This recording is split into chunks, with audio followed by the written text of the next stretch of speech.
Hello, everybody. And welcome back to another episode of Mondays Are For the Nerds. I'm your co-host, Jay Wright. And I'm your other co-host, Tristan Stump.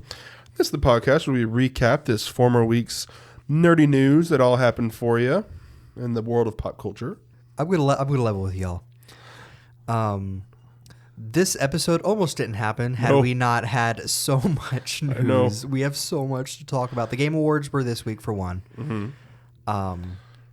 On top of the amount of announcements I have because of the Game Awards and the things that happened surrounding the Game Awards, and I might actually be missing some stuff because of how much I wrote down. I did notes for 6 hours today, on and off. I did have to stop to go eat dinner, and I was doing notes while I was playing D&D. So, but still, 6 hours, and that was me catching up because I had no time to do notes this week. Yeah. So other than Monday, so.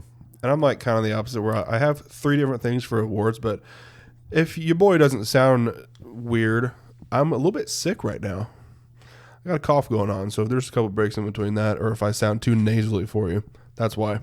But yeah, we're good to get this episode recorded and done, and that's it. We were actually talking about last time how we had an episode like this where both of us had a lot of news. I think it was the Summer's Game Fest. You had a lot of nominees, and I had a lot of news because of the Game Fest. Yeah, we were like, okay, we better rapid fire through this. It ended up being our shortest episode. Well, yeah, one of our shortest. I think there was one that came out a couple weeks ago. We've only had one that's been below an hour, and there's one that's right at an hour. I think it would have been under, but I decided to keep a bit in or something. Yeah.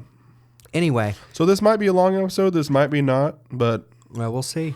Yeah, we're just gonna get through it the way we usually do. Did you do anything this week?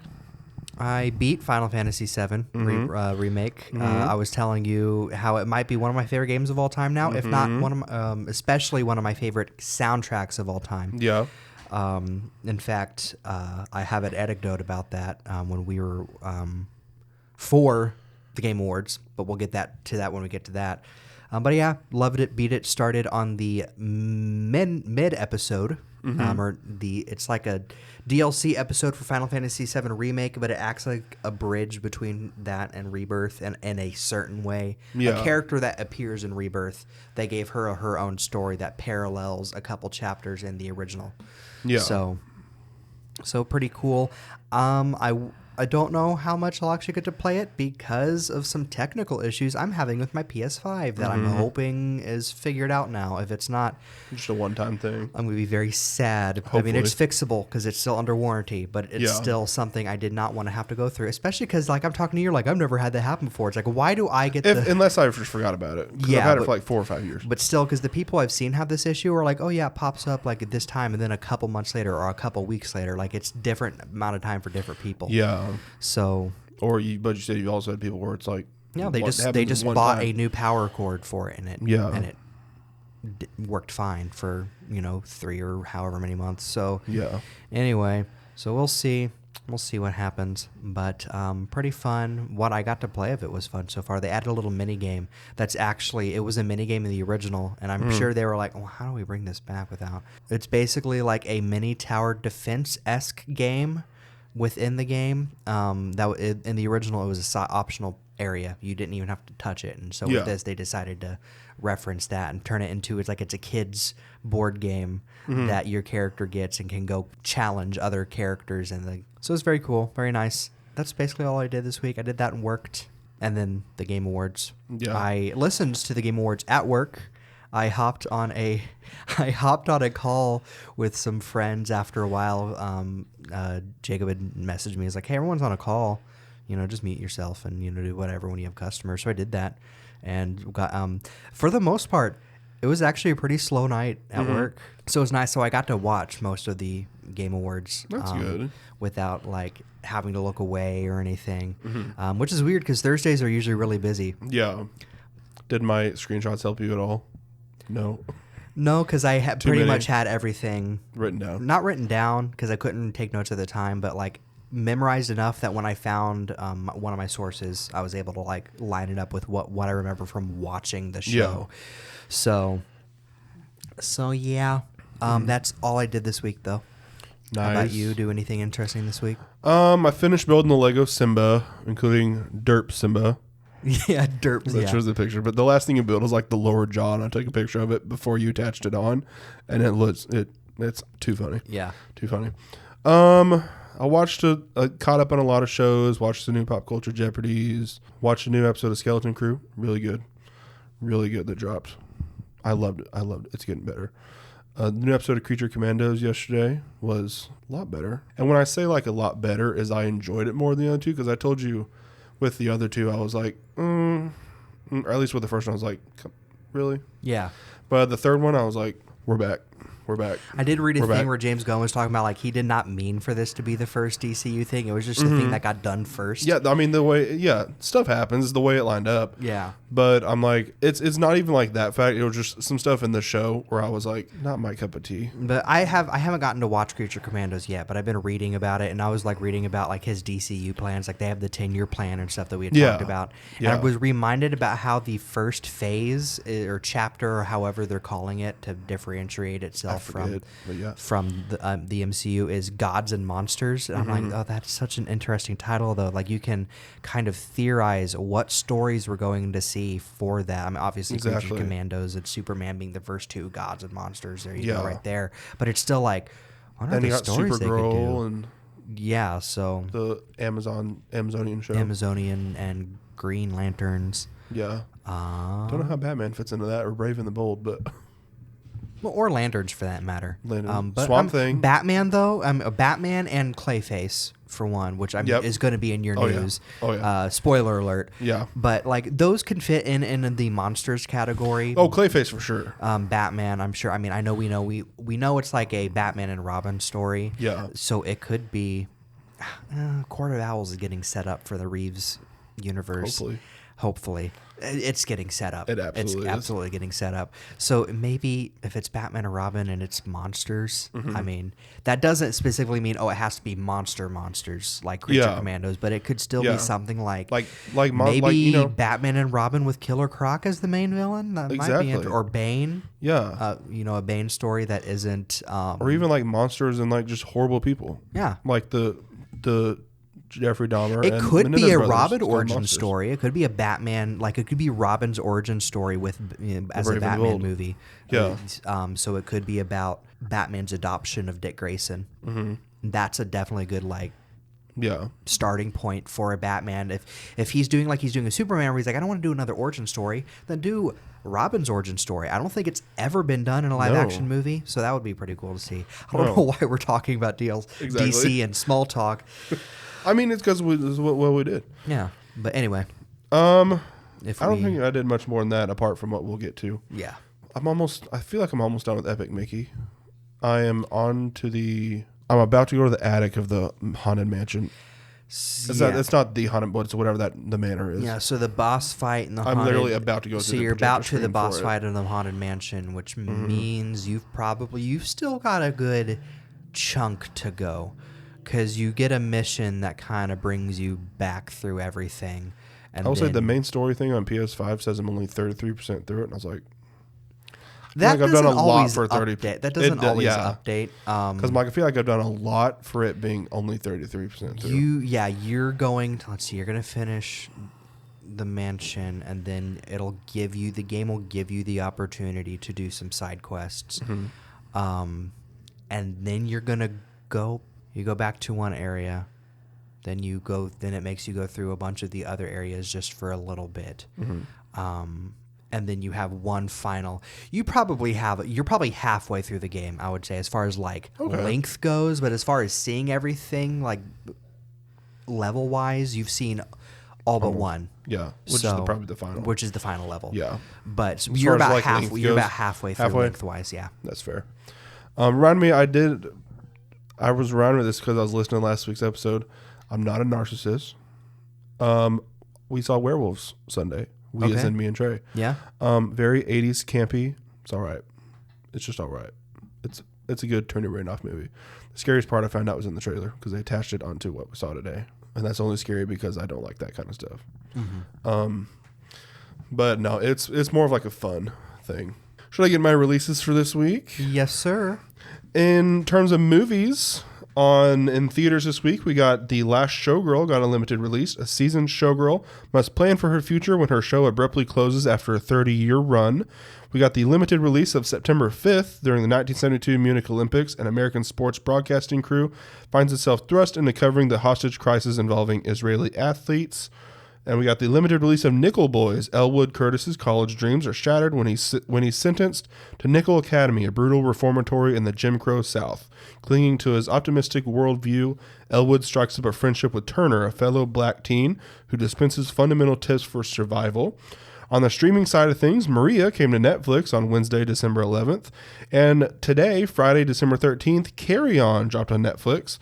A young TSA agent fights to outsmart a mysterious traveler who blackmails him into letting a dangerous package slip onto a Christmas Eve flight.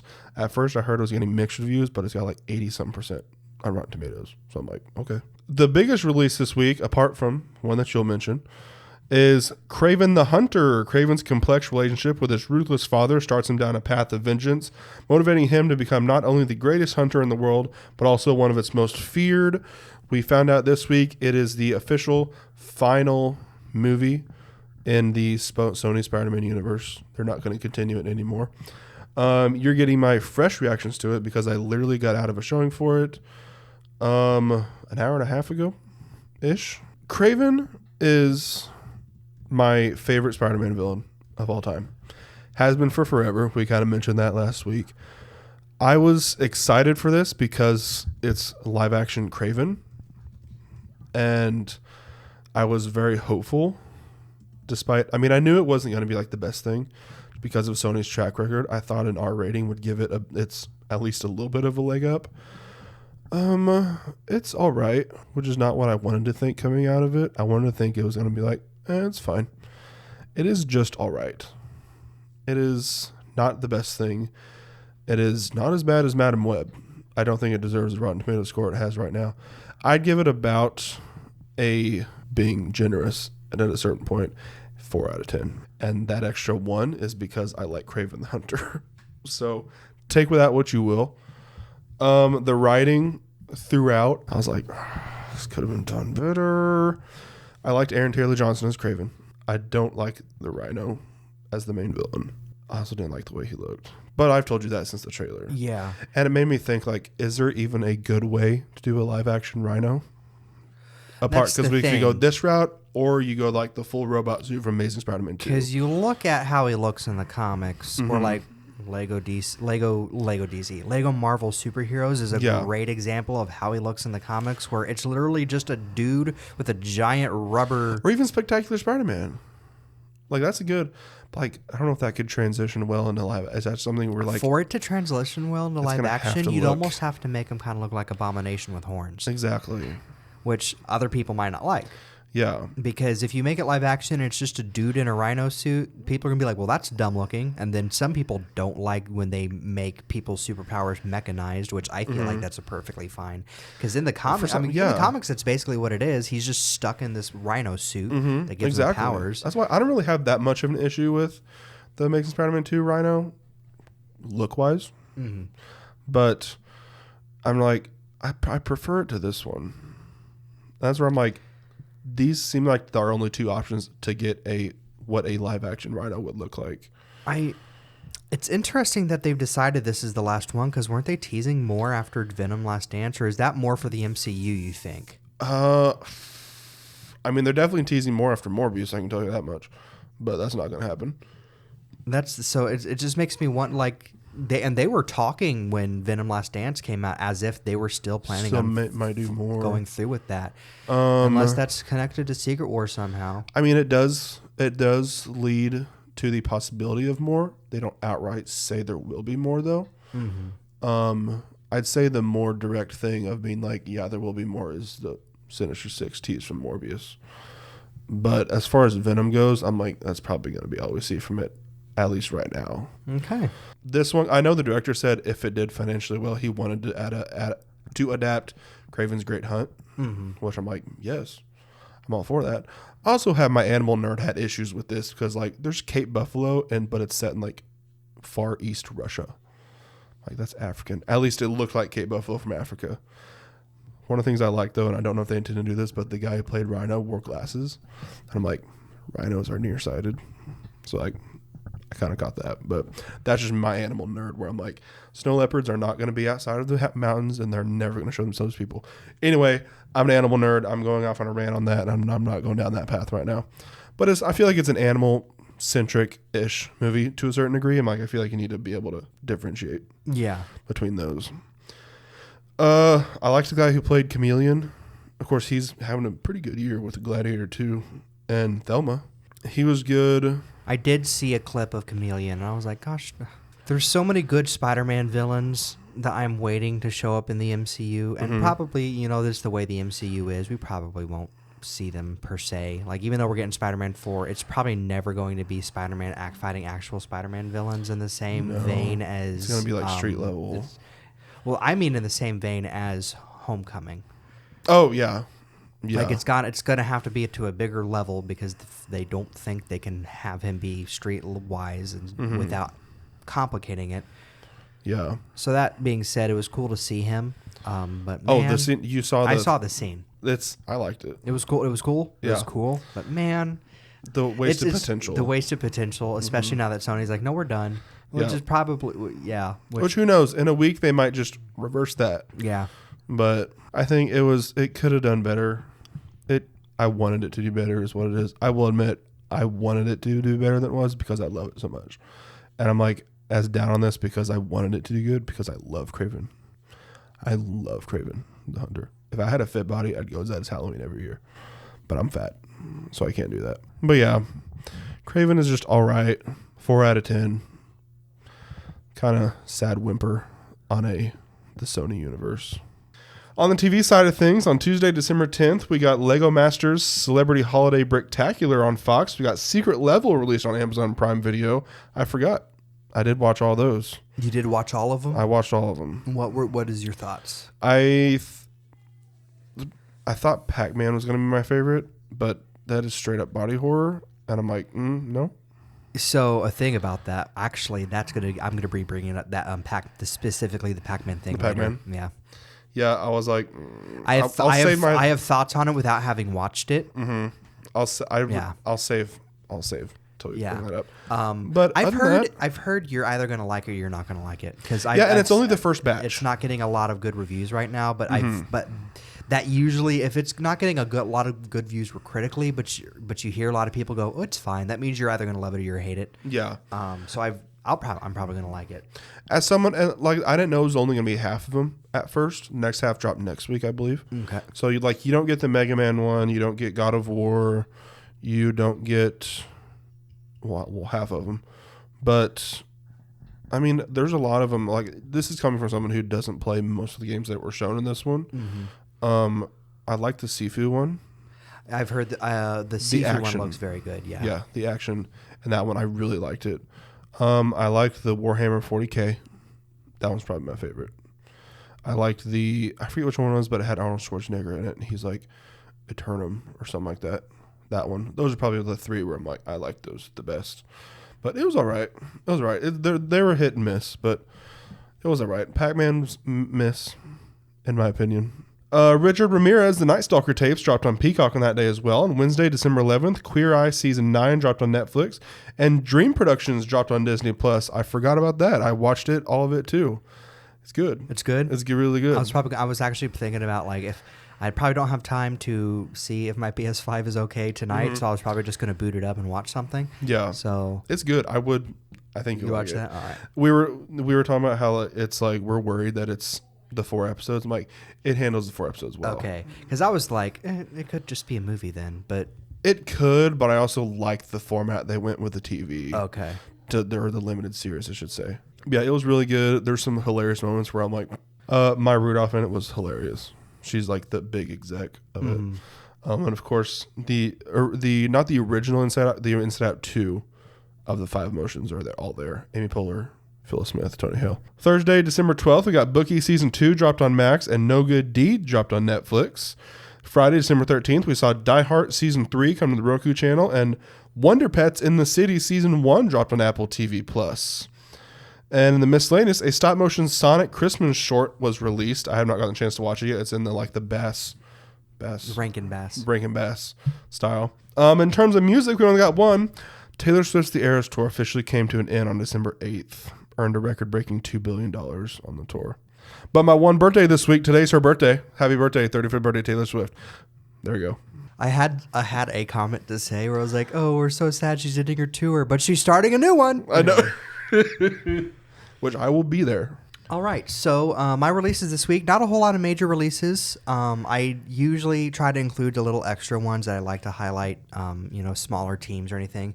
But with as many announcements as I have this week, I only could include the major releases. Starting December 9th with the biggest release of the week, Indiana Jones and the Great Circle on PC, Xbox, and eventually PS5 sometime next year. I'm going to guess March or April. From devs Machine Games and publisher Bethesda, uncover one of history's greatest mysteries in a first-person single-player adventure. The year is 1937. Sinister forces are scouring the globe for the secret to an ancient power connected to the Great Circle, and only one person can stop them, Indiana Jones. I've heard very good things about it. I have too. I'm so excited to play it on PS5. Both of us won't get to play it until next year, so that's going to be one of those belated, extremely belated reviews. It's going to be an Astrobot type review. Where I got to talk about Astrobot so much months later. Yeah. So anyway, Paper Perjury on PC from Paper Cat Games.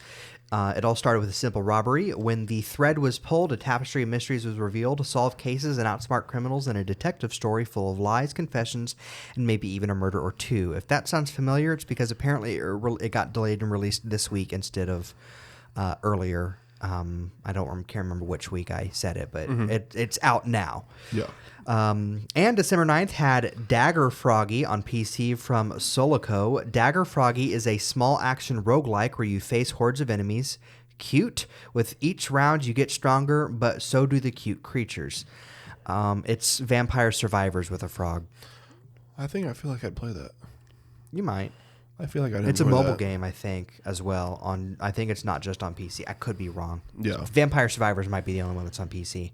Anyway, finally on December 9th, we had Legacy of Kain, Soul Reaver 1 and 2 on all major platforms from Aspyr. Experience the epic conflict of Kain and Raziel in original form or with remastered graphics. On December 10th, December 10th was the release of Legacy of Kain, Soul Reaver 1 and 2. I apologize.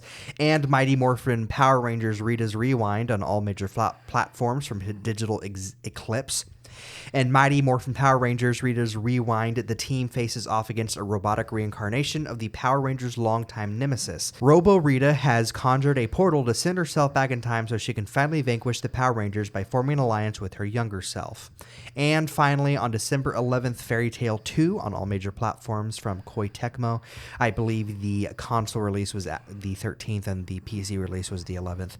The final battle of Fairy Tail is about to begin. It covers the last arc, or last couple arcs or however much of the manga, as well as including a new story set after the final arc, exclusive to the game. I'm excited for it. I like Fairy Tail. I've talked about how much I like Fairy Tail on here. Oh, yeah. So, but those are my releases for this week. I got a couple of first batch miscellaneous. On posters, we got not a lot. Posted for 28 Years Later, The Ritual, Warfare, Paradise, and You're Cordially Invited.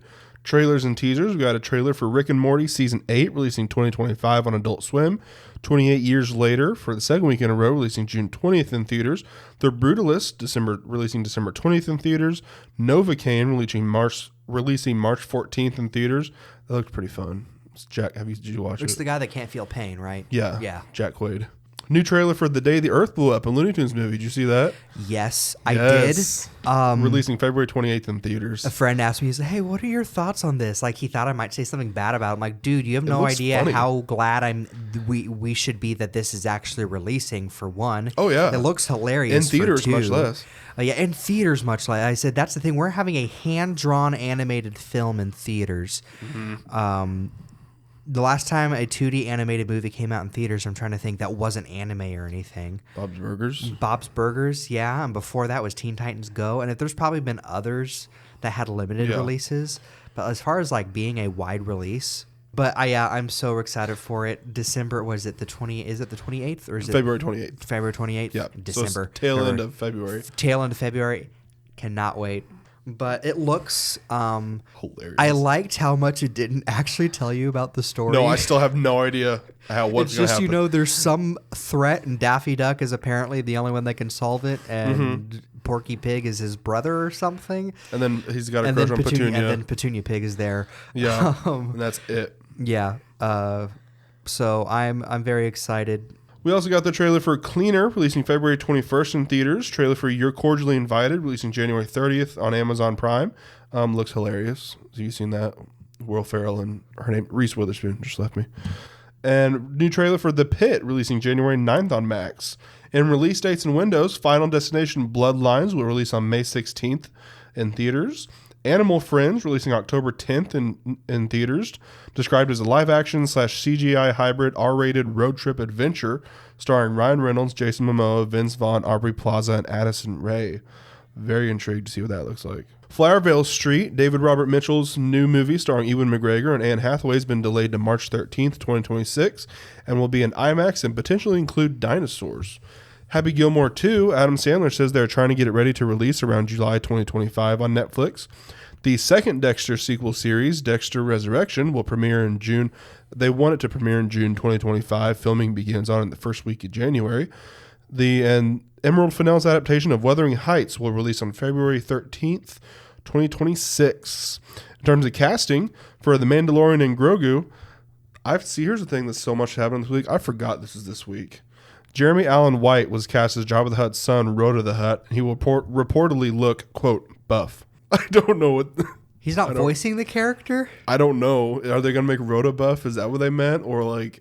Wait, wasn't the baby in the animated Clone Wars animated Clone Wars, wasn't that his son? I thought that's Rhoda, yeah. So they're going to make...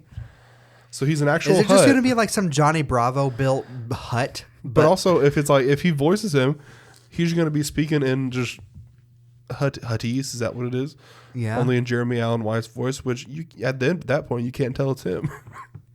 There's got a name for it just to get a name for it. Well, it's like Groot. That is fair. If we want to make comparisons, it's probably like Groot, where it's like, we got this person, or the episode of South Park where it's like George Clooney is the dog, and he just has like one line where he goes "Bort." Yeah. Can't even tell it's George Clooney. Bort. Anyway, that was very interesting. Johnny Coyne will be reprising his role as an Imperial warlord as well. I'm very interested to see what Jeremy Allen White as Rhoda the Hutt looks like. High and Low, A$AP Rocky will have the main role in Spike Lee's remake, also starring Denzel Washington, Jeffrey Wright, and Ice Spice.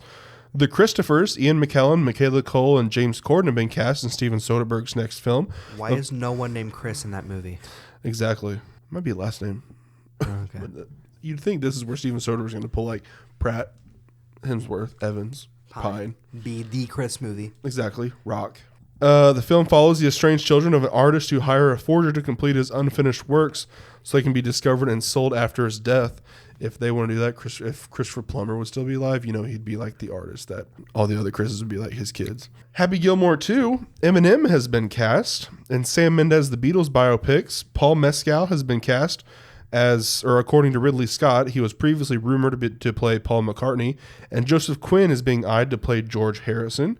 In Luca Guadagnino's American Psycho movie, Austin Butler has been cast as Patrick Bateman.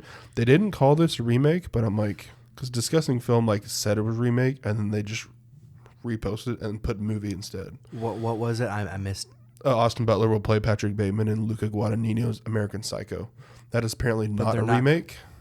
So it's a new sequel, maybe? It could just be a sequel with someone else playing the character. Like a standalone thing. Yeah. Kind of like Twisters, only some things. Yeah. For the third weekend in a row, Scream 7 shows up. McKenna Grace has been cast. Variety's Directors on Directors has announced the 5 pairings they'll have for it. And I Know What You Did Last Summer sequel, Jennifer Love Hewitt, will officially return. And that is all of my first miscellaneous announcements. All right, so my miscellaneous news, I'm going to try to go through this because I have actually quite a bit. A Latin American Game Showcase, Game Awards edition, was held this week. Cyberpunk 2D action-adventure game Skydust from Orbit Game Studio, wishlist now on Steam. That was shown. These are all the games that were shown, I should say, so I don't have to say that every time. Yeah. Shooter/defense game Windrunners from Ludic Studios releases Q1 2025. First-person dungeon crawler Shadows of Chroma Tower from Double Dash Studios out in Q3 2025. Colonel Hearts Heavenly Dispatch Squad, a 3D action game from Ephemera Games, out in Q3 2025. Shippin', a cozy boat sim fishing game from Big Trident Studios, comes out in Q1 2025. Multiplayer roguelike Mindgen Renegades from Kicktone Studio releases Q4 2025. Cozy musical action game Project Timmy Sasha's Curse from Ephemeral Games comes out on PC and Switch Q4 2025. Stealth action game Sin Squad Stealth Assassins from Alchemy Games out on all major platforms Q4 2025. I don't know if this is the entire premise of the game, but it seemed interesting. Where you're like a gang of assassins and each one is named after one of the deadly sins. And the trailer had you play as Envy, who was rescuing and it's like this black and white like cell shaded comic book looking thing. And Envy was rescuing Rage, Anger, who has been, or Wrath, who has been kidnapped by a gang. And so you're like going around sneaking behind people and grabbing them. And like, anyway, it looked pretty cool. I like that. They gave you like little bits of what the other sins looked like. Anyway, or you get like powers associated with that or like special abilities. That's what I was wondering. Like if you only play as, Envy, or if it is like then you can like take someone else's stuff or something like that. Yeah. Dungeon renovation adventure game Cozy Dungeons on all major platforms from Them Handsome Fellas. It comes out in Q2 2025. Post-apocalyptic action game Motor Slice from Regular Studio releases Q3 2025. Survival horror game Dark Dawn: The Chronicles of a Doll on all major platforms from Warani Studios out on Q4 2025. Found footage horror game Below Rusted Gods from South Games out in Q2 2025. Analog horror game Dreamcore on all major platforms from Montrulous, coming to all platforms January 23rd, 2025. 2D action-adventure Crano Rebirth from Game Atomic on all major platforms releases Q1 2025. Top-down action game Mark of the Deep from Mad Mimic on all major platforms releases January 24th, 2025. First-person horror game La Salamanca from Carpincho Studio releasing Q1 2025. Retro stylized survival horror Submersive Memories from Southward Studio out in Q2 2025. Paper Mario inspired time manipulation puzzle game Culebra and the Souls of Limbo from Gala Games on Xbox, Switch, and PC on 2025. Farming adventure game Super Farming Boy from Lemon Chill releasing in August 2025. Multiplayer fighting game Don't Kill Rumble from Scuba Light Studios releases Q2 2025. 80s toy-inspired fighting game Knockoff coming soon to PC, PS5, and Xbox. It didn't have a release date. It's like stop motion looking. I don't think it actually is, but like you play as like a knockoff Transformer and a knockoff He-Man, and you just like they're action figures. They fight each other. Yeah. So it's like the games you used to play with your toys when you were little, like as an actual game. Latin Cowboy Life Sim, Gaucho in the Grouseland from Epopia Games out in Q1 2025. Adventure game Slime Heroes from Pancake Games coming February 13th, 2025. Desktop idle fishing game Idle Waters from Ignita Games releases Q2 2025.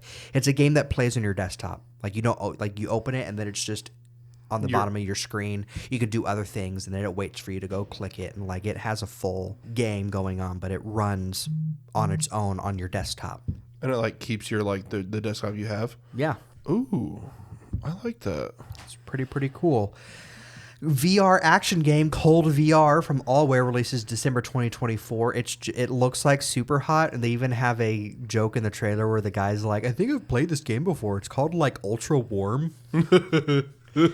I'm like, yeah, okay, they know what they're doing. Yeah. It could be from the same team. I don't know, but if I don't think it is. Pigeon rhythm game Travel on Pigeon from Fog Angler Interactive releases March 25th, 2025. I didn't see what the platforms were, probably just PC. Anyway, so you have like these colored, it's like grid based, and you're having to move the pigeon to the beat, hoping that you don't run into like people walking around. Like, so you have to like move backwards to the beat if you need to wait for that person to move forward. Anyway, kind of like Frogger, but set to music, but with pigeons. Yeah. Yeah. It looks so fun. That'd be, yeah. It looks so good. RPG Spaceman Memories from Nerdy Punk Dev out in Q4 2025. Base management survival game Kintum from Telon Industries out in Q3 2025. Studio Bano's adventure game Sopa Tale of the Stolen Potato comes out in Q1 2025. That was the one, if you remember, I showed you the trailer where that frog puppet was like, yeah, I'll tell you the story about that kid. Like he's getting Yes, anyway. yeah. Dreams Uncorporated's RPG Prisma releases Q1 2026. Every single game in the showcase, I was legitimately like, I cannot wait for this 2026 release date. RPG with word combining mechanics described as playable anime Wonder Stars from Paper Castle Games. No set release date. Paper Castle Games, I believe they're the people behind Gibbous, which is a point and click like funny Cthulhu game that was really, really good. This was their next game. You know enough about anime to get the joke that the mechanic is to make your fighting moves, you combine random words together. Oh, yeah. Yeah. So it's like super ultra leg punch, and then like that does something. Anyway, so that looks really cool. You gotta have to have minimum 4 adjectives in there. Oh, absolutely. Yeah. And then maybe 2 nouns that have and nothing to do with it. it looks like you get new party members. So with every new party member, you get a new set of words for your moves, and they also have their own moves and stuff. And it's got like this like slightly inspired by Dragon Ball Z style, but it's also doing its own thing, but it's definitely anime. Anyway, I cannot wait for it to come out. Like it's like, it sucks that it doesn't even have a year, because I'm like, oh, man. I think it's like 2 people working on it, so it's like... Yeah, it's probably like 2027, 2028. Probably. Survival game Take Us North from Anima Interactive comes out in 2026. Frolic Studios Game Boy-inspired adventure game Tony Island Adventure releases April 3rd, 2025. Statera Studios top-down grid-based action game Arashi Gaiden releases in Q4 2025. Space Western beat-em-up Space Hunters from Purple Tree SRL releases in Q3 2025. And when I say Space Western is, you're a robot cowboy. He's like built like Kronk, and he's just beating the crap out of... And it looks like one of those things where he picks up a barrel and just like bashes it against this dude, like blood. But it's animated, so it's like cartoon anyway. Yeah. I can't. It looks so fun. Side-scrolling platformer The Last Grape from Burning Goat Studio releases Q2 2026. Retro first-person adventure and 2D side-scrolling adventure game. It's both. It is a first-person adventure and a 2D side-scrolling adventure. Escape of the Hammer Princess, no release date. Multiplayer player versus player game Astro Brawl from Papa Cores comes out in Q3 2025. Imagine duck game, but everybody is like on a planet and you use gravity to like shoot each other. Oh, that'd be so fun. It looks fun. 2D platformer Go Slimy Go from Timbic and Chabby come out in Q1 2026. Band Price's The War of Chiapas, an action stealth game out in 2025. I apologize for my butchering of pronunciations. Day of the Devs Game Awards edition was also held. Far Away, a single-player one-button arcade game with procedurally generated levels about drawing constellations from Steph Thyrion and published by Annapurna, releases 2025. Spiritual successor to Ultimate Chicken Horse titled Ultimate Sheep Raccoon from Clever Endeavor Games. Build platforming courses and race on your bikes with friends. Riff Raff game Sleight of Hand, a card-based adventure game, was also shown off. Going back a little bit, Ultimate Sheep Raccoon. So Ultimate Chicken Horse was a game where you built you got a bunch of basically parts to put into the level to get yourself across the gap. Yeah. But you also wanted to set traps so someone else couldn't. And so if everybody dies, then they have to add more to the level until everyone finishes the level. Yeah. Okay. So this is a sequel to that, but everyone's on bikes. Fabraz's sequel to Demon Turf, Demon Tides, is an open-world 3D platformer for a 2025 release. I believe this is the full reveal of the previously announced Project Tides. Mm-hmm. I could be wrong, but I'm pretty sure this is the same game. Looks very good. I've been wanting to play Demon Turf for years. I think it came out in 2021. Mm-hmm. It's just a cool 3D platform. It looks cool. Redemption Road showed more of Kingmakers, a mix of city simulator and shooter games about armies of people with modern weapons invading medieval times. Puzzle game Recur from Kaleidoscube, a time-bending puzzle game about a postman. Architectural adventure Blueprints, like like a Prince of the Kingdom blue prince. Yeah. From Dagu Bomb, set for release in 2025. Movement shooter and Colatus Don't Stop Girly Pop was shown off. Fictional language puzzle game Lock, solving puzzles by learning the language, out now on PC and on mobile in 2025. VUO Games announced Neon Abyss 2, a run-and-gun roguelike sequel, out in 2025. A sci-fi motorbike game Crescent County, about a witch on a motorbike. PBJ the Musical, a playable musical love story about a peanut and a berry from Lorraine Bowen, who won Britain's Got Talent. Ooh. It looks hilarious and insane all at the same time. Do you remember? We never watched it because it was a Canadian kids cartoon, but it was like on the internet enough for us to have seen it. Angela Anaconda. Mm-mm. I don't know how to describe the game art style without just showing you, so I'll show you later.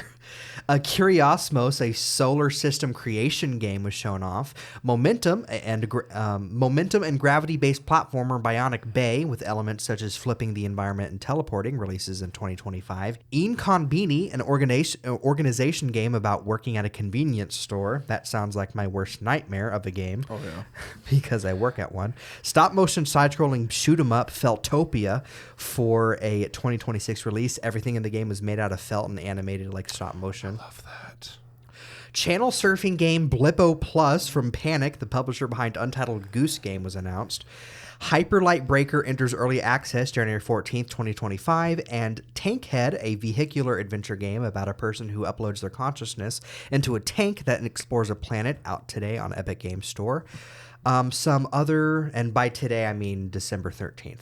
Some other releases or announcements that were outside of that. Tekken 8 released a trailer updating players on the Winter Update and Season 2 plans. Winter Update will bring a new photo mode, customization features, and a 30th anniversary fight pass, an in-game fan showcase, and their fan art showcase, and new fighters. I believe you can choose fan art to be like your profile picture and stuff. It's pretty cool that they do that. Season 2 is set to kick off in spring of 2025 with new moves for characters and game balances. Moonlighter 2, The Endless Vault, has been announced for Xbox, PC, and PS5.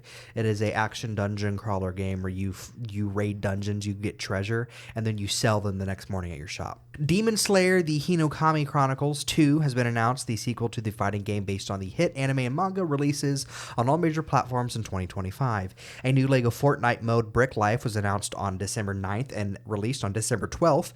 Features a Life Sims style gameplay within the existing LEGO Fortnite mode. Former Nintendo art director Takaya Imamura's upcoming game Omega 6, The Triangle Stars, has received a release date of February 28th, 2025 on PC and Switch. Deathstroke and Season 4 of Suicide Squad Kill the Justice League will officially be the last season of support for the game. Virtua Fighter 5 Revo was announced, coming to Steam January 28th, 2025. A new improved version of Virtua Fighter 5 Ultimate Showdown. The Office-themed DLC with 4 characters in a mini-level was announced for Funko Fusion. It is available now. Oh. And Tetris and Tetris DX were added to the NES and Game Boy NSO December 12th. We forgot to mention we're recording this a day early. Yeah, we are. So if there's any announcements on the 14th, we'll throw it on for next week. We will throw it on for next week if it's major enough. So, yeah. On the rest of my miscellaneous news, for new looks, we got a new look at Ballerina for the second week in a row, new behind-the-scenes look, new look at Keanu Reeves returning as John Wick, and new look at Ana de Armas, new stills from the day the Earth blew up, a Looney Tunes movie, and the first clip released from Sonic the Hedgehog 3, which is on its 5th week in a row.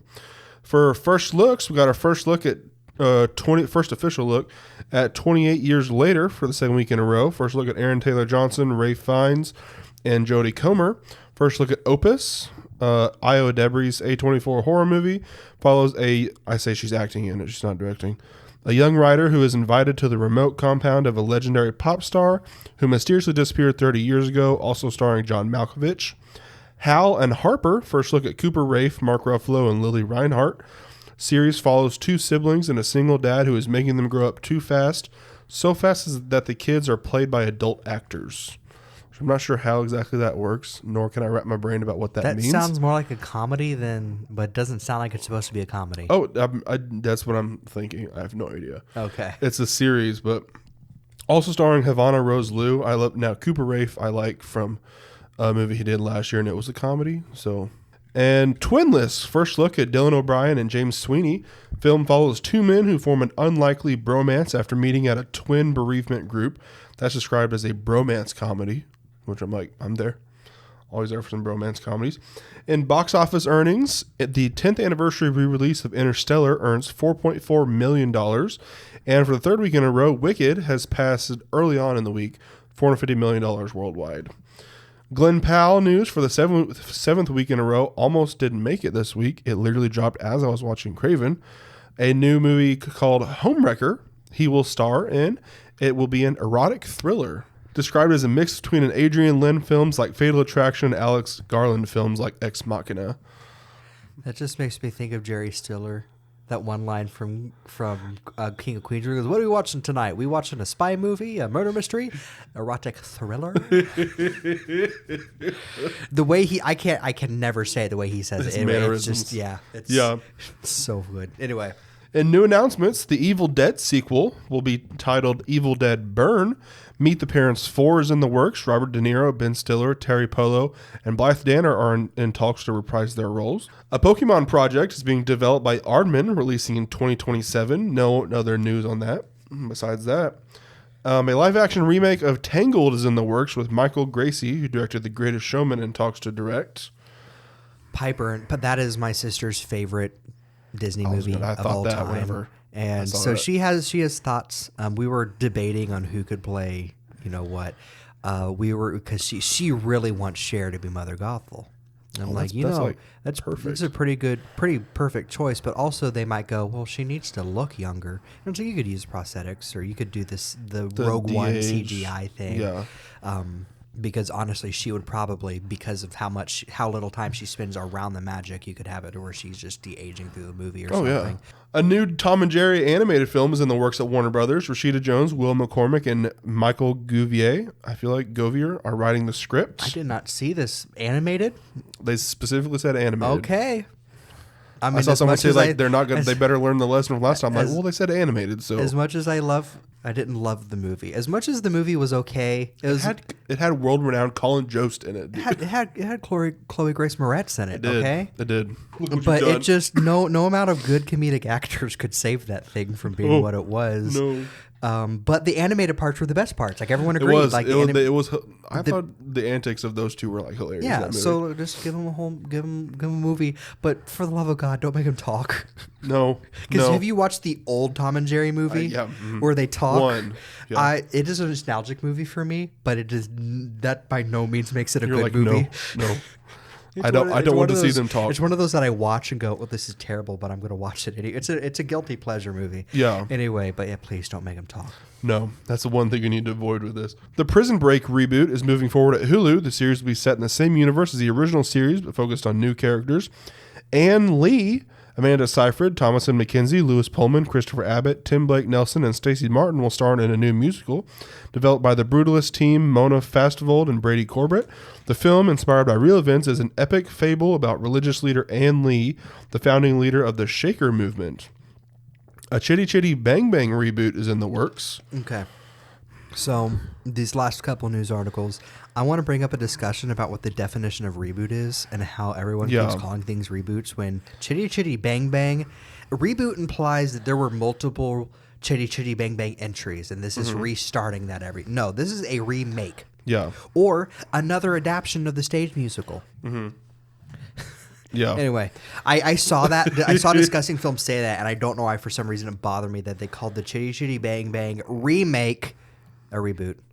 I was gonna say they called it. I was like, did I get that wrong in here? But yeah. No, categorically it is a remake. Yeah. Because it is remaking the one entry in a series. If it was multiple, like or like a show can be called a reboot. Yeah, I guess a show could be called a new show could be called a reboot. Like if I guess if you're gonna be like extending it's a revival. Yeah, which I had that later, but anyway, so that's just we've lost the meaning because so many reboots are happening that if it's a remake, we just automatically call it a reboot when that's not what it Slap is. That title a reboot is a reboot is a reimagining. Basically, it's starting from fresh. It's got nothing to do with the original. And And same with the remake, I guess. You could say a remake does that. But remake is like, no, it is this one thing. Like Aladdin is a remake. It's not a reboot. But if Aladdin came out today, I'm sure they'd call it a reboot. Yeah. So, anyway. Yeah. I'm off my soapbox now. This is an aside. Yeah, this is an aside. This is the most asides we've had in a while, actually. Yeah. No, last week. Last week was a lot of asides. I mean, like the most in the past couple. Tom Holland has launched his own production company, Billy 17, with Harry Holland and Will South, and they are already developing projects, including two. One named or titled Burnt, a film written by Rodney Rothman, who wrote Spider-Man Into the Spider-Verse. And The Winner, Tom Holland is eyeing to star in the adaptation of Teddy Wayne's work. Described as The White Lotus meets the talented Mr. Ripley, the film follows a recent graduate who begins an intoxicating relationship with a recent divorcee. Anne Hathaway and Dave Bautista will star in a new untitled comedy. The film follows a true story of two FBI agents who pose as a couple to infiltrate global criminal enterprises, which all culminated at a staged wedding in New Jersey. A Malcolm in the Middle revival series is in the works of Disney+. Frankie Muniz, Bryan Cranston, and Jane Kaczmarek will reprise their roles. Will be 4 episodes long and follows Malcolm and his daughter as Hal and Lois demand their presence for their 40th wedding anniversary party. So this is just... revival limited series. This is Malcolm in the Middle, a year in the life. Yeah, basically. I have not seen Malcolm in the Middle. That is a Gilmore Girls joke. Anyway. Boy band Hugh Jackman and Ryan Reynolds will star in the new film together. Did you see this? No. The film follows members of a boy band who reunite when they are middle-aged men. Barbie 2 is in the works. Greta Gerwig and Noah Baumbach have pitched the idea for a sequel to Warner Brothers. And that is all for my new announcements. I do have 2 pieces of miscellaneous news, or that I categorize miscellaneous. The Oscars will be streamed live on Hulu for the first time on March 2nd at the same time as it airs on ABC. And if you liked Warner Brothers with the Looney Tunes, get ready because they're about to. They hate children. Warner Brothers has decided to not renew their deal to release new episodes of Sesame Street. So, I've been sitting on that all day. Sesame Workshop is now looking for a new studio to release new episodes. I feel so bad for the Muppets. I know. You know, I actually just watched the Jim Henson documentary this week too. You know, Disney doesn't treat the Muppets well, and then Sesame Street's just kind of been tossed around lately. Mm-hmm. And people still love them. They're not going to release new episodes, but they're going to keep the old ones. I'm like, people still love them. I think you might be right. I think he might just hate children. Yeah, exactly. I say he because there's probably one guy behind this. That is all I have for miscellaneous news. All right, buckle up. It's time for the Game Awards. I'm not going to repeat every nominee. I'm just going to say the winners. But first, we're going to go with the announcements. So I will say this Game Awards is a pretty good one, like best in years. Mm-hmm. Now, obviously, you're going to have your naysayers about the Game Awards. There are people who just do not like the host. There's just people who will never like the Game Awards in general.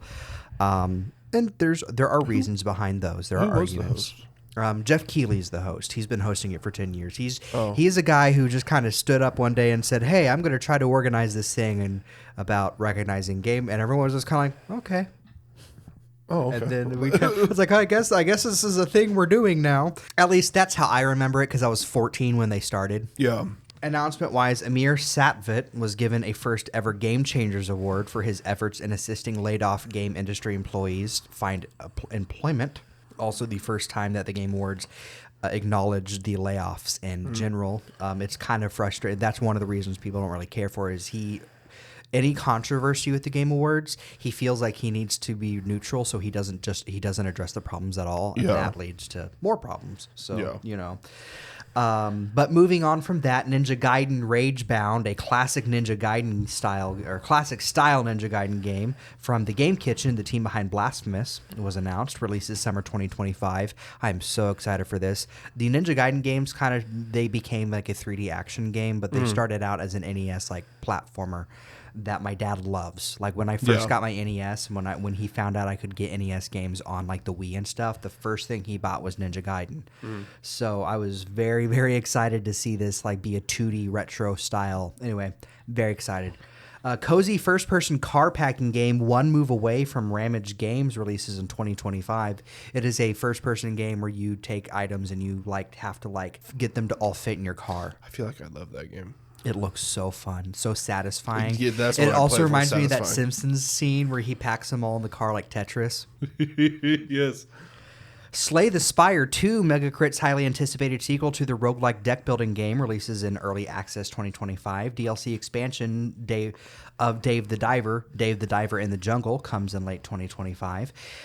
Player versus environment multiplayer stealth game Thick as Thieves with a 1910 city setting releases in PS5 in 2026. It looks so fun. You're a thief and you're given like a hit, like you need to go into this mansion, but other players are given the same hit, so you have to hinder each other while also not getting arrested.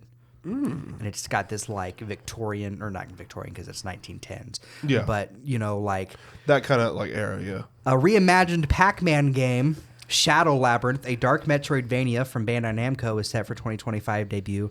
So that just means the secret level short for Pac-Man was just one giant pre-advertisement for this game. I know you don't care for body horror, so you're not going to have liked that short very much. No, and you know what I did when I watched that? I'm like, hey mom, look at this Pac-Man. This is a video game anthology series. This is the Pac-Man episode. You watched it with your mom? Yes. Oh, I specifically, no. She even put her phone down to watch it. And she goes, this is kind of disgusting. And I'm just sitting there like, I wasn't saying anything, but in my mind I'm like, this is horrifying. Steel Paws, an action-adventure mobile game from the creator of Virtua Fighter following a girl and her robots, comes out in 2025. Tales of the Shire is releasing March 25th, 2025 on all major platforms. That was a previously announced Lord of the Rings game. StarCraft X Operations, an expansive MMO FPS adventure set in an open world of the Chernobyl exclusion zone, releases in 2025. Multiplayer first-person horror game Midnight Murder Club by Villan Studios, crossplay beta, available now on PS5 and PC on early access to release in February 2025. Kiora was announced, a multiplayer 2D sandbox game from Pugstorm and Chucklefish, set in an open world Terraria-type fantasy world. Solasta 2 was announced for early access in 2025. Face a dark force led by the enigmatic Shadwin in this upcoming turn-based tactical RPG utilizing the SRD 5e rule set. Rematch was revealed. From the studio behind Sifu comes a fast-paced 5v5 online soccer game coming in 2025. Register for beta invites now. Witcher 4 was announced by CD Projekt Red in a beautiful 6-minute cinematic trailer that I had to rewatch because I was at work. So that was the one big announcement that I did miss because of customers. Yeah. So I was a little sad, but the bit I got to see looked awesome. Obviously it wasn't in game. That was a pre-rendered cutscene, but yeah. Co-op action spin-off Elden Ring Night Ring, a roguelike adventure set in the same universe, comes in 2025. Final Fantasy VII Rebirth is coming to PC January 23rd, 2025. An open-world cat game, Catly, was revealed. It has a realistic but fantasy art direction. Fumito Ueda, the developer of Ico and Shadow of the Colossus, revealed his next project in a teaser currently titled Project Robot. Is that cat one like Stray? It was, no, I don't. They didn't show gameplay. It was all... Obsidian Entertainment announced The Outer Worlds 2 for a 2025 release. Hazelight Studios announced its next co-op adventure, Split Fiction, about two authors stuck inside a publishing company's AI algorithm, releasing on PlayStation, Xbox, and PC March 6, 2025. That's the one I was messaging you about. Did you know what I was... You sent me the name and the message you sent me, and then I saw it when I was taking screenshots. I'm like, this, and then I watched the trailer. I was like, oh yeah. One's sci-fi and one's fantasy. I'm like, I died at the line where it's like, you have unpaid parking tickets. Time to die. Yes. That's gonna be. So when does that release? March 6th, 2025 on PlayStation, Xbox, and PC. So. Steel Hunters, a free-to-play player versus environment shooter with mech combat set on an abandoned Earth, showed off gameplay. Black Frost, The Long Dark 2 was announced. The survival sandbox game by Hinterland Studios will enter early access in 2026. Borderlands 4 had a gameplay trailer showing off the new setting, releases in 2025. Final Fantasy XVI protagonist Clive Rosenfield was announced as the final Season 1 DLC character for Tekken 8, releases on December 16th. 16th. A trailer for Splitgate 2 was shown off, a shooter that uses portal traversal in its gameplay, 2025 release. Mecha Combat multiplayer game Mecha Break was given a gameplay trailer. A new Virtua Fighter entry was announced. Like a Dragon developer Ryuha Gotayu gave a teaser trailer for Project Century, a Like a Dragon-like game set in what seems to be the 1920s. Like that's kind of what I picked up, like 1920s Japan or something. Yeah, looked pretty cool. Interesting. Turok Origins was announced. The third-person shooter by Saber Interactive has no release date yet. The Omens of Tyranny update for Helldivers 2 received a trailer. It is out now. The next chapter for Warframe 1999, was given a gameplay trailer and released December 13th. The next Palworld update, Faybreak, releases December 23rd, 2024. Capcom announced a new Onimusha title, Way of the Sword, coming in 2026. A cinematic trailer was shown for action RPG The First Berserker, Kazan, set in the Dungeon and Fighter universe, releases March 27th, 2025. And for an absolute, one of the funniest cases of tonal whiplash I have ever seen, another Dungeon and Fighter game, Arad Dungeon and Fighter was revealed.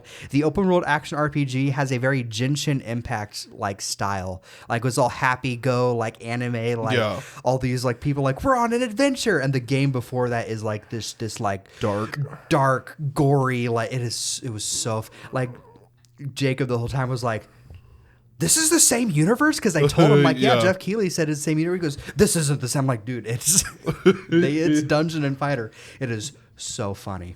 Dying Light the Beast, a standalone zombie adventure, releases in summer 2025. Post Malone's Murder Circus, the expansion to Hunt Showdown 1896, received a trailer, releases February 10th, 2025. Squid Game Unleashed received a trailer, releases on Netflix Games December 17th, 2024. A new co-op game from Ghost Town Games, the creators of Overcooked, was announced, titled Stage Fright. An open-world mobile game, Game of Thrones King's Road, set in the HBO show's universe, will release in 2025. Double Dragon Revive, a side-scrolling beat-em-up bringing the franchise to the modern era, was announced, releases October 23rd, 2025. Solo Leveling Arise was revealed and coming to mobile devices October 23rd, 2025. The Last of Us 2 Part 2 Remastered is coming to PC April 3rd, 2025. Den of Wolves, a new co-op heist game, was announced. Sonic Racing Crossworlds was teased. A new trailer was shown for Mafia: The Old Country, the action-adventure set in the 1900s Sicily. Oh, 1900s? Oh, and early 1900s Sicily. Okay. Releases in summer 2025. Yes. Comedy point-and-click superhero game Dispatch, starring Aaron Paul and Laura Bailey, about a superhero dispatcher, releases in 2025. It looks hilarious. I cannot wait. Jacksepticeye's in it. He's a voice in it. Okami is receiving a sequel from Capcom and Okami creator Hideki Kamiya's new development team, Clovers Inc. Pearl Abyss announced Crimson Desert, an open-world action-adventure coming in late 2025 with a fantasy setting. And finally, a little bit of a funny anecdote about this. So when Last of Us Part 2 was announced for the PC thing, because everyone got excited, oh, Naughty Dog. I'm like, it's just probably just Last of Us, and it was. I'm like, hey, when I can't wait for Last of Us Part 2 remastered to come out, so then we can get Last of Us Part 1 remastered. Yeah. And they're like, because I was like, oh, Naughty Dog's not allowed to make new games. That's the joke. And then Naughty Dog announced its new game, Intergalactic, the Heretic Prophet, in development since 2020. No release date was given. It is a PS5 exclusive. Looks pretty dang awesome. Everything they showed was in game, and you could have told me it was a pre-rendered cutscene, and I would have believed you. I haven't seen the full thing, but Naughty Dog is just my go-to. Yeah, so it was pretty good because it started with the team that brought you Crash Bandicoot, and I was like, what? And then it kept going with all the different Naughty Dog. Oh, there you go. Yeah, all the different Naughty Dog. But I immediately knew it was Naughty Dog when they said Crash Bandicoot. I was like, yeah, what? Naughty Dog? Yeah. Naughty Dog? What's Naughty Dog doing? On to the winners. Game of the Year winner was Astrobot. Yes, as it rightfully deserved. Absolutely, as it rightfully deserved. There were the others could have won, but there was no contest. I was about to say what I told you I was going to say. Best game direction, Astrobot. Best narrative, Metaphor Re Fantasio. I think I said that. I cannot remember all my predictions. Next year, I'll try to write down my predictions so I can see if we were right or not.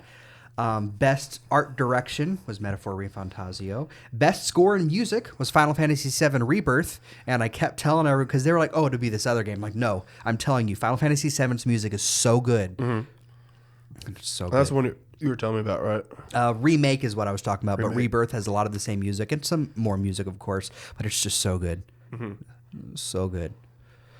Best audio design went to Senua's Saga Hellblade 2, not Astrobot. Apparently, Senua's Saga, like if you have headphones on, it actually whispers in your ear and stuff on top of doing stuff with it. Like it did a little more than Astrobot did. Yeah. So I didn't play it, so I was like, Astrobot 2 could have won, but some friends who had played it were like, no, this is why Senua Saga won. No, Astrobot showed up. I'm just kidding. So apparently, best performance went to Melina Juergens in Senua Saga Hellblade 2. Innovation and accessibility went to Prince of Persia: The Lost Crown. Games for Impact went to Neva. Best ongoing game, Helldivers 2. Best community support, Baldur's Gate 3. Best independent game, Balatro. Best independent indie game, or best debut independent game, Balatro. Best mobile game, Balatro. That was made by one dude, and he got nominated for Game of the Year. I think 5 nominations, or brought home 3. That's huge. And the other 2 that didn't were like the big ones. Yeah. Best VR AR game went to Batman Arkham Shadow. No surprise there. Best action game went to Black Myth Wukong. I think for some reason... No, never mind. I'm thinking of the next thing. Best action adventure game went to Astrobot. Best RPG went to Metaphor Refantasio. Best fighting game went to Tekken 8. Best family game went to Astrobot. Best sim/strategy game went to Frostpunk 2. Best sports and racing game went to EA Sports FC25. Best multiplayer game went to Helldivers 2. And best adaptation went to Fallout, not Arcane. Although I kind of called that, I think. I think you did. Everyone was like, why not Arcane? It came out just barely in time to be nominated, not enough time for everyone to have watched it. Fallout has had a lot of time. And another argument someone brought up was that Fallout is also a little more of a broad audience can watch it. Arcane is very specific. Yeah. As well as the fact that Fallout is more of an adaptation, whereas Arcane is a story that is set in the same world. It's not adapting anything from the game itself other than characters. So and if you're going critical wise, I think Arcane Season 2 is like getting good reviews, but not as good as the first one. Yeah. So whereas Fallout literally got nominated for like the big Emmys of the. But if Fallout hadn't come out this year, Arcane totally would have won. Absolutely. Yeah. Most anticipated game went to Grand Theft Auto 6. No surprise. No surprise there. Content Creator of the Year went to Queso. Yes, I saw that. Best esports game went to League of Legends. Best esport athlete went to Faker. And best esports team went to T1. Those were the winners. I saw the where Queso was. I saw the TikTok where he was on his streams like, no way we're going to win anyone. And his mom called him. And he's like, yes, Mom, I won. Yes, Mom, I'm on the stream. It was pretty good game awards. Good. Everybody won that I expected. Someone had messaged me and was like, did the people you want to win? Like, the people I expected to win won. Yeah. Nintendo didn't win any awards this year, if you notice, and that's because like all the games were great, but they're saving their award winners for the Switch too. Like this year, what I think the most award winning you could have gotten was maybe Mario Party, maybe Zelda, but those like if you want like Mario Party was up against Astrobot, so was Zelda, and Mario Party was also up against Helldivers. So there was no contest there. Nintendo's just kind of and Nintendo's never really cared. Nintendo's never really cared about the Game Awards. Like they haven't had an announcement at the Game Awards in 4 years, and that was only because it was Sephiroth and Smash. If it wasn't that, they probably wouldn't have shown anything off. I guess moving on to anime. Right?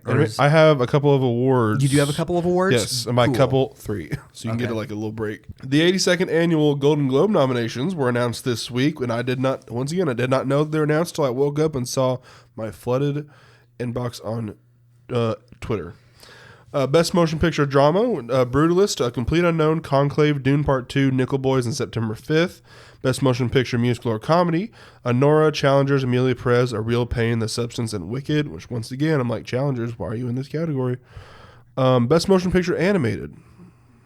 I will say, I forgot to say, the categories are increased from 5 to 6 nominees this year. Okay, this is Golden Globes? Golden Globes. Okay. Animated is not split between musical or comedy.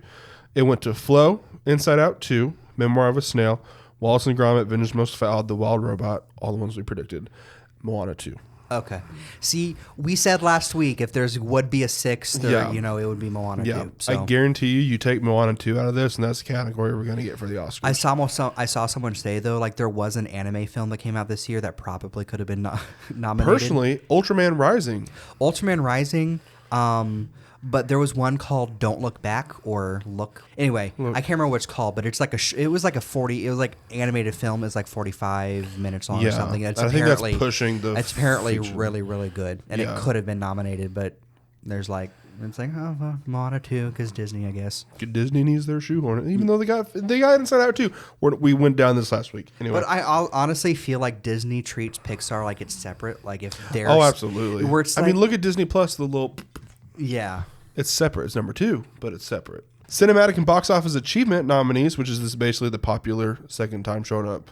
Alien Romulus, Beetlejuice, Deadpool and Wolverine, Gladiator 2, Inside Out 2, Twisters, Wicked, and The Wild Robot. Probably going to go to Wicked. Probably Wicked or Deadpool. Wicked or Deadpool. The only other one I can't see that might get it is Inside Out 2 for the box office achievement. Yeah. But I mean, Wicked is like my go-to. Number 1 prediction. Wicked is everywhere now. Deadpool was everywhere earlier in the year. Exactly. So, that's going to be your 2 that you're going to lean on. Best motion picture in non-English language. All We Imagine Is Light. Emilia Perez, The Girl with a Needle, I'm Still Here, The Seed of the Sacred Fig, and Vermiglio. Best actress in a motion picture drama. Pamela Anderson from The Last Showgirl. Angelina Jolie from Maria. Nicole Kidman from Baby Girl. Tilda Swinton from The Room Next Door. Fernanda Torres from I'm Still Here, and Kate Winslet from Lee. Best actor in a motion picture drama, Adrian Brody, Timothée Chalamet, Daniel Craig, Coleman Domingo, Ray Fiennes, and Sebastian Stan. Best actress in a motion picture, musical or comedy, Amy Adams, Cynthia Erivo, Carla Sofia Garçon, Mikey Madison, Demi Moore, and Zendaya. Best actor in a motion picture, musical or comedy, Jesse Eisenberg, Hugh Grant, Gabriel LaBelle, Jesse Plemons, Glenn Powell for Hitman, and Sebastian Stan. So he got a best actor in both categories. One for The Apprentice and one for A Different Man. Best supporting actress in a motion picture, Selena Gomez, Ariana Grande, Felicity Jones, Margaret Qualley, Isabella Rossellini, and Zoe Saldana. I don't remember if I said Felicity Jones in there or not. I'm surprised The Substance is getting like good. It's like a horror movie, so it's like it's getting Get Out levels of like big. Best supporting actor in a motion picture, Yura Borisov, Kieran Culkin, Edward Norton, Guy Pearce, Jeremy Strong, and Denzel Washington. Of those, I've only seen Denzel Washington, but he's one I predicted after getting out of Gladiator 2. Best director in motion picture went to Jacques Audiard, Sean Baker, Edward Berger, Brady Corbett, Coralie Fargate, and Pael Kapadia. Best screenplay in motion picture, Emilia Perez, Nora, The Brutalist, The Real Pain, The Substance, and Conclave. Best original score, Conclave, The Brutalist, The Wild Robot, Emilia Perez, Challengers, and Dune Part 2. I hope it goes to Challengers because that score is so good. Best original song, Beautiful That Way from The Last Showgirl, Compress Repress from Challengers, El Mal and Mi Camino, both from Emilia Perez, Forbidden Road from Better Man, and Kiss the Sky from The Wild Robot. And the best television series drama, The Day of the Jackal, The Diplomat, Mr. and Mrs. Smith, Shogun, Slow Horses, and Squid Game. Best television series, musical or comedy, Abbott Elementary, The Bear, The Gentleman, Hacks, Nobody Wants This, and Only Murders in the Building. And best limited series, anthology series, or motion picture made for television, Baby Reindeer, Disclaimer, Monsters, a Lal and Eric Menendez story, The Penguin, Ripley, True Crime, or True Detective Night Country. Best actress in a television series drama, Kathy Bates, Emma D'Arcy, Maya Erskine, Keira Knightley, Kerry Russell, and Anna Sawai. Best actor in a television series drama went to Donald Glover, Jake Gyllenhaal, Gary Oldman, Eddie Redmayne, Hiroyuki Sanada, and Billy Bob Thornton. Best actress in a television series, musical or comedy, Kristen Bell, Quinta Brunson, Iowa Debris, Selena Gomez, Katherine Hahn from Agatha All Along, made her the 4th MCU actor to be nominated for an acting award in the Golden Globes. And Gene Smart, best actor in a television series, Adam Brody, Ted Danson from A Man on the Inside, which my dad and I started to watch last night. We watched 5 out of 8 episodes, just binged it. It's pretty good. Steve Martin and Martin Short, Jason Segel and Jeremy Allen White. Best Actress in a Limited Series, Anthology Series, and Motion Picture Made for Television, Kate Blanchett, Jodie Foster, Kristen Milioti, Sofia Vergara, Naomi Watts, and Kate Winslet. Best Actor in the same category, Colin Farrell, Richard Gadd, Kevin Kline, Cooper Koch, Ewan McGregor, and Andrew Scott. Best Supporting Actress in a Television Series, Liza Colon-Zayas, Hannah Eidbinder, Dakota Fanning, Jessica Gunning, Allison Janney, and Callie Reyes. Best Supporting Actor in a Television Series, Tadanobu Asano, Javier Bardem, Harrison Ford, Jack Lowden, Diego Luna, and Ebon Moss-Bachrach. And Best Performance in Stand-Up Comedy on Television, Jamie Foxx, What Had Happened Was, Nikki Glaser, Someday You'll Die, Seth Meyers, Dead Man Walking, Adam Sandler, Love You, Ali Wong, Single Lady, and Rami Youssef, More Feelings. Fun fact, The Wild Robot is the most nominated animated film ever at a Golden Globes with 4 nominations. Oh, wow. Well deserving. Amelia Perez is the most nominated comedy musical film ever at the Golden Globes with 10 nominations, and Denzel Washington earned his 12th Golden Globe nomination. For the 8th Annual Astra Award, the winners were announced this week. Best Picture, Wicked swept a lot of these, winning Best Picture, Best Director, Best Actress, and Best Supporting Actress. Best Actor went to Timothée Chalamet for A Complete Unknown. Best Supporting Actor went to Kieran Culkin for A Real Pain. Best Original Screenplay went to A Real Pain. Best Adapted Screenplay went to Dune Part 2. Best Animated Feature went to The Wild Robot. And Best Voiceover Performance went to Lupita Nyong'o from The Wild Robot. The Substance won Best Horror or Thriller Feature, and Naomi Scott from Smile 2 won Best Performance in a Horror or Thriller. Best Science Fiction Thriller or Action Movie went to Monkey Man. Challengers won Best Comedy or Musical. Superman, the Christopher Reeve story, won Best Documentary Feature, and Amelia Perez won Best International Feature. The Last Showgirl won Best Indie Feature. Anna Kendrick won Best First Feature for Woman of the Hour, and Saturday Night won Best Cast Ensemble. The Critics' Choice Awards and nominations were announced this week for their film category. I'm not going to say all of them because it's like a lot of the stuff we've already heard. It's the same like Brutalist, Wicked, Conclave, Amelia Perez, Anora. They're all getting nominations out the wazoo. Yes, on to anime. JoJo's Bizarre Adventure has set JoJo Day for April 12th, 2025. An anime adaptation of Tachibana Higuchi's Champignon Witch, I think is how that's supposed to be pronounced, it has been announced. Champignon Witch follows the dark forest-dwelling Luna, who people fear is a black witch because poisonous mushrooms grow wherever she goes. As such, the townspeople call her the Mushroom Witch. However, despite never feeling any warmth from them, Luna begins to feel affection for them. It's a magical fantasy of love, adventure, and emotions. See You Tomorrow at the Food Court is receiving an anime adaptation in 2025. To their classmates, Wada is a quiet rich girl, while Yamamoto is an intimidating lone wolf. But what they don't know is that Wada is a mobile game addict in a passionate love-hate relationship with a 2D character, and Yamamoto has a penchant for urban legends with eyes only for her favorite YouTuber. And their biggest not-so-secret, these unlikely friends meet at the food court every day after school to rant, rave, and learn what makes each other tick. One Punch Man Season 3 confirmed a 2025 release window. Mononoke lecture logs of Chuzenji Sensei will debut in April 2025. Set in 1948 and described as a spooky school mystery series, the story of the Mononoke lecture logs of Chuzenji Sensei, He Just Solves All the Mysteries, follows Kana Kasukabe, a second-year high school student who gets wrapped up in solving seemingly supernatural mysteries with the grudging aid of her sensei, a Japanese language teacher with a surly attitude. Necronomiko and the Cosmic Horror Show has been announced for 2025 release. We all need a chance to change our lives. The story follows Miko Kurono, who began her dream career as a live streamer under the name Necronomiko.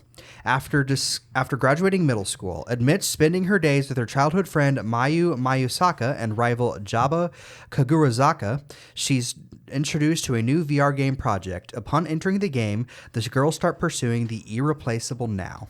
Rascal the Raccoon anime will get a spin-off series in 2025. The Red Ranger becomes an adventurer in another world, premieres January 12th, 2025. Asagagi Togo was the Red Ranger in a heroic ranger squad. During their final battle against the ultimate evil organization, he suffers a crushing defeat and resigns himself to death. That is, until he finds himself reborn in an entirely different world. Embracing his new role as an adventurer, he transforms into Kizuna Red and continues his pursuit of justice, helping those in need. Enjoy the heroic tale of a ranger becoming the protector of a new world. Is this Power Ranger? Not by name. No, but yes. Ranger is kind of like a genre. Oh, okay. I would say. Okay. Like it's like, oh, it's a Ranger team. And like Power Rangers is the one that we know about. Yeah. It's kind of like how we know about Voltron, but the original Voltron was actually 3 different shows re-edited into one. Oh, okay. Yeah. Haneko, the elf girl's cat, is secretly an S-ranked monster, premieres December 28th. We previously talked about that one. Dr. Stone Science Future premieres January 9th, 2025. Unnamed Memory Season 2 premieres January 7th, 2025. Castlevania Nocturne Season 2 premieres January 16th, 2025. Tasukare Hotel debuts January 8th, 2025. The Tasugare, or Twilight Hotel, never sees afternoon, nor does it see night, but rather exists in a state of endless twilight. This hotel exists in a limbo state as a place that allows souls who have not yet decided if they are meant to pass on to the afterlife or remain in the world of the living to rest their wings. The protagonist, Neko Tsukahara, comes across this Twilight Hotel with no memory of who she is or how she came to be there. An employee leads the way and shows Neko to her new room, explaining, in these rooms there should be items that are related to our guests' memories. These items can also serve as clues to help our guests remember who they are before they arrived here. As Neko searches for a way to return to this world and remember who she was, a certain incident confronts her. Denjo no Yuju wa Seiritsu Suru Iyashinai releases April 2025. The story follows a shy plant-loving boy Yu and cheerful girl Himari as they become lifelong friends in a small town. Himari even promises to marry Yu if he can't find a wife by the time he's 30. Now best friends in their high school's gardening club, their relationship begins to change when Yu reconnects with his first crush. The Daily Life of Middle-Aged Online Shopper in Another World premieres January 9th. Momentary Lily premieres January 2nd, 2025. Takopi's Original Sin is receiving an anime adaptation. To Be Hero X anime adaptation premieres in April 2025. The story of To Be Hero X is set in a world where faith turns people into superheroes. Example, if people believe that someone can fly, that person will gain the ability to fly. Conversely, heroes lose their powers if people stop believing in them. The trust that people place in heroes is measured and collected as data, and the heroes are ranked according to the public's faith in them. Every 2 years, the top heroes gather to compete in a tournament, and their trust rankings are adjusted accordingly. The number one hero of the top rankings is known as X. Does that not sound really cool? Wait, so like, if you believe someone can fly, then they can fly, or you can fly? Then he can fly. Like, okay. If I'm like, man, Jay has super strength, and like a bunch of people believe that, then you would have super strength. Then I'd be like, okay. But okay. if you mess up so it could be a lot, literally like anyone. Yeah. But as long as someone has like, yeah. But if you mess up a bunch and people stop believing in you, then you lose your superpower. So you just have to prove it. Yeah. So if you believe someone could fly, and you see them flying. Yeah. The Beginning After the End premieres April 2025. After a mysterious death, King Grey is reborn as Arthur Lywin on the magical continent of Dicathan. Although he enters his second life as a baby, his previous wisdom remains. He begins to master magic and forge his own path as the years go by, seeking to correct the mistakes of his past life. The first Demon Slayer Infinity Castle trilogy film premieres in 2025. Black Butler Emerald Witch arc premieres in April 2025. Kazuki Yao will be retiring from his 20-year role as Frankie in One Piece. Lord of the Rings War of the Rohirrim, released on December 13th. A sudden attack by Wolf, a ruthless Dunlending lord, forces Helm Hammerhand and his people to make a daring last stand in the ancient stronghold of the Hornburg.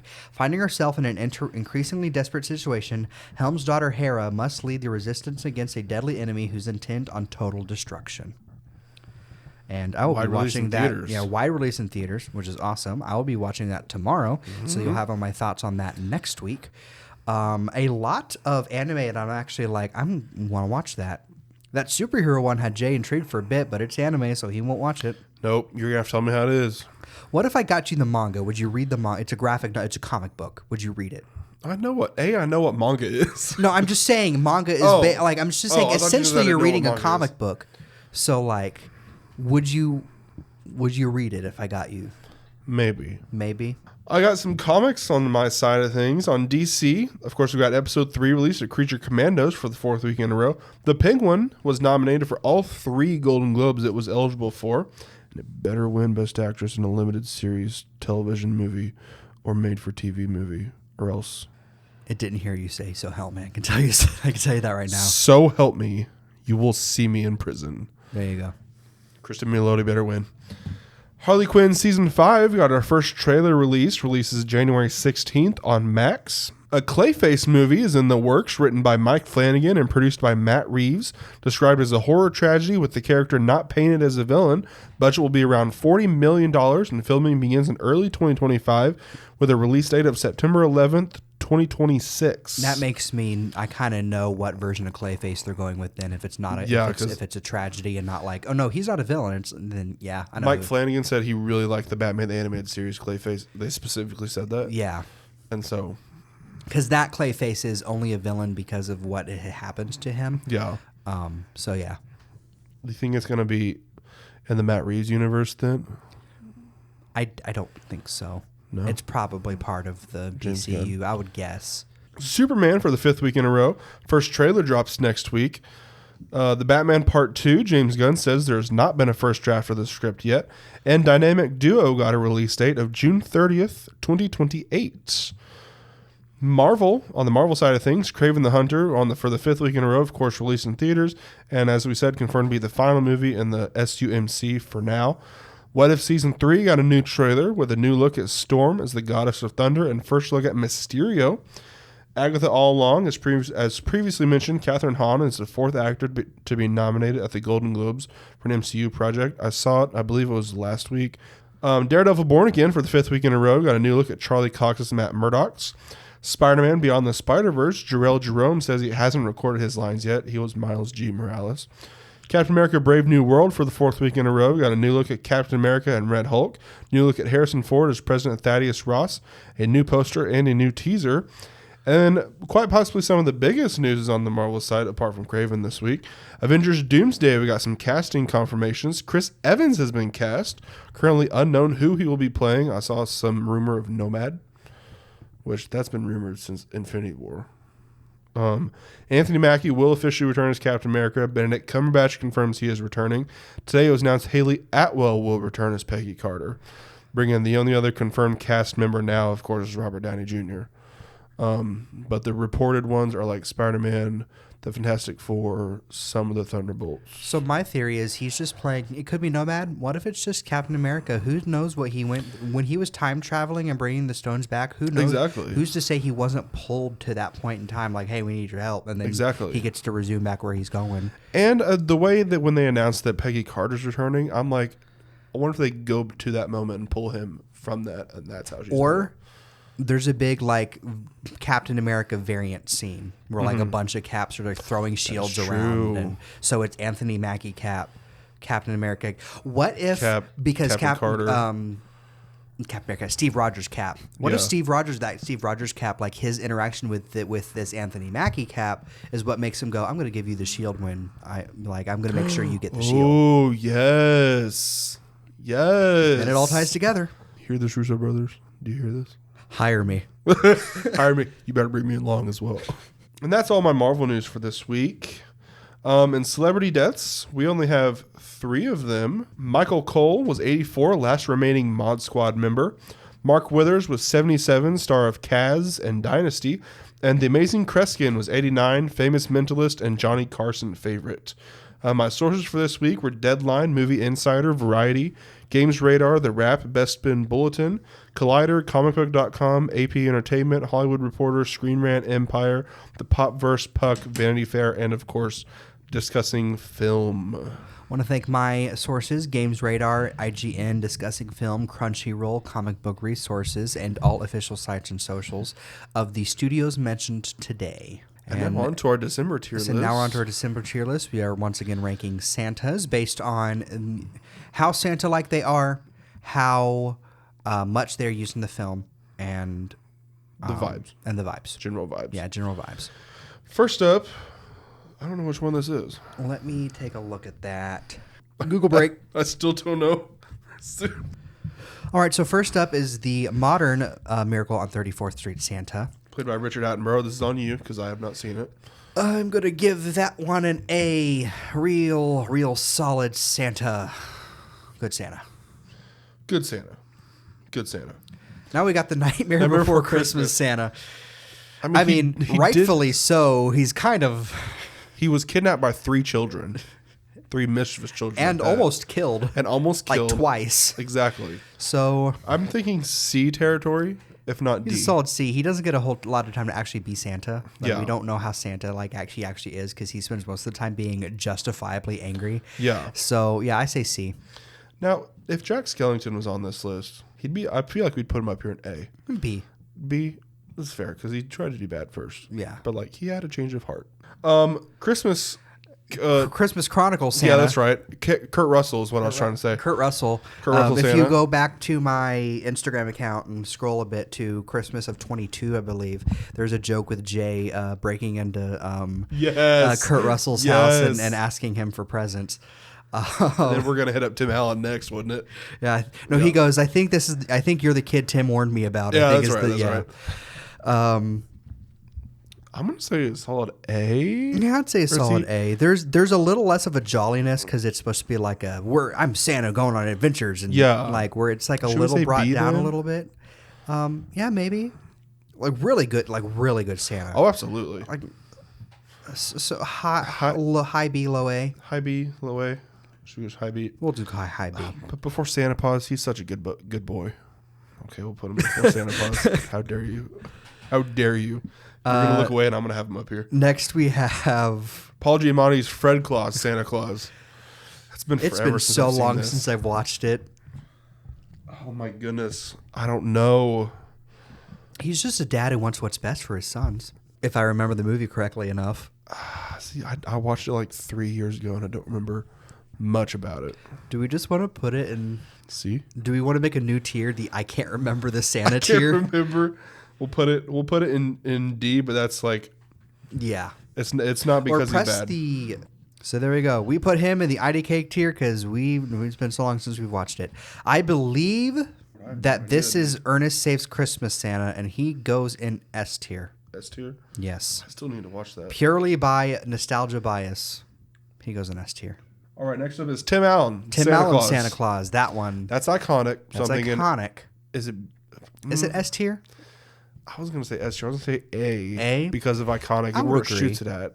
But also, like, in the first one, he's like, doesn't really want to be I would say it's like a submersive Santa, but it's still an iconic Santa. Yeah. Like submersive in that. Yeah. I wouldn't go below A. Subversive, not submersive. Subversive. Yeah. No, he's a submarine. He could. Subversive Santa, and that it's a little offshoot because it is very Tim Allen being Santa. Yeah. But it's still also when he is Santa with kids and stuff in the movies. He can sink German U-boats. Put it in A tier before I slap you silly. Next up is Arthur Christmas Santa. Once again, this has been forever since I've seen it. Do we want to put him in IDK? And we should. The thing is, if we watch the movies between now and next time, we can re-rank them. I feel like we should watch them between now and next time. If we have time. Yeah, if we have time, watch Arthur Christmas. We'll put him in IDK for now. And finally, I think this is the last one of the week. Alec Baldwin's Rise of the Guardian Santa. Oh. And the thing is, I want to put him in S tier because of how like awesome he is, but also it is like very not very Santa-like. Mm-hmm. I almost want to say C. C? I almost want to say like he's so un-Santa-like because it's so like buff. I'm gonna beat people up Santa, not like jolly like. See, I need to rewatch this again. We need to make we can edit this as we go. I need to make a list. Yeah. What were these movies? So far, we need to rewatch Fred Claus. You need to watch both Miracle on 34th Street movies, Arthur Christmas and Rise of the Guardians. Rise of the Guardians. But I haven't seen it since I watched that and so wanted a sequel. I know. Funny. Until we can come to like a I say we put him in C. Because there is something very un-Santa-like about him, but also Santa-like at the same time. Is he above Nightmare Before Christmas Santa? Yeah, definitely above Nightmare Before Christmas Santa. Is he above Get Santa? I don't know, because that's the one we ranked him without even knowing. But I don't Should we put this one down here as well? well? We don't have to watch Get Christmas. Okay. That's all I'm going to say. We don't have to watch Get Santa. Yeah. But yeah. And that was our tier. We That's would our go tier through list all for this these, week. but a lot of these we don't remember. Yeah. Thank you for joining us this week. We be sure to like, comment, subscribe, do all those interaction things on whatever platform you are watching us on, or listening to us on, I should say. Be sure to follow the podcast on most social medias at Mondays for Nerds. I almost said mine. Be sure to follow me on most social medias at Sir Stumpslot or Sir Stumpslot 17. Follow me on Twitter and Blue Sky at PolarPanda001, I think. Or is it Chris Pratt fan? I think it's PolarPanda001. Yeah. Chris Pratt fan is I believe, Instagram. Yeah. Tune in next week. We got like some big reactions coming between War of the Rohirrim and then Sonic and Mufasa. Oh yeah, that's a big. There's 3. That's gonna be like a 3-in-1. Yeah. Yeah. So 3. Oh yeah. So should you get yours solo for Rohirrim, probably mine solo for Mufasa, I'm guessing, and then double for Sonic. Lions and hedgehogs and animes. Oh my. Lions and hedgehogs and 3-tusked elephants. Oh my. We will see you all next week. Thank you for joining us. Goodbye. Bye.